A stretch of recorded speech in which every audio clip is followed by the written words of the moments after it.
Well, this Arctic November blast has everybody wondering, is this a preview of another harsh winter? Well, let's take the annual look forward, and I'll give you an insight as to if that will be the case. In a typical normal winter pattern, you have a west to east flow with cold air to the north and warm air to the south. This is an uneventful winter pattern, but the persistent drought in California and the very warm temperatures helps to build a huge ridge in the west up into Canada, and this is how it gets cold. That means a trough in the east allowing for Arctic air to sink down from the pole. It happened last year, and I think we have to be wary for it again. So that's the temperature side of things. For moisture, as you know, in eastern Pennsylvania, most of our snows come from coastal storms. And for guidance on that, we have to look even further to the west. How about the Pacific Ocean? Our old friend El Nino, it's back. The warm waters in the tropical Pacific usually help to enhance the subtropical jet stream, meaning more storminess across the southern tier of the United States.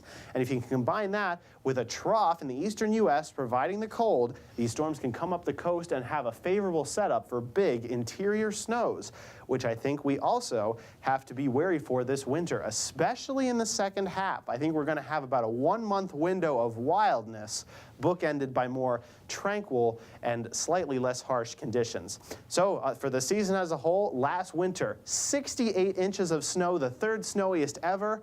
We don't quite have to worry about that, but we will have another above-average snow year with 43 to 48 inches of snow in the Lehigh Valley. The normal's 34. So how does this stack up month by month? I think we'll ease into the season in December. Temperatures could actually still be a bit above normal, believe it or not. The cold will be hard to lock in, but we will have enough to generate some snow and slop storms to put us near that normal monthly average of 5 inches.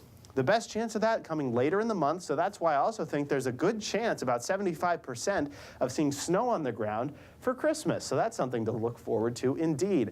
January, though, historically the coldest month of the winter. Last year, no exception. This year, not an exception either. 4 degrees below normal. This month will feature frequent Arctic outbreaks and frequent snows, too. We will be well above the normal monthly average of 10.5 inches.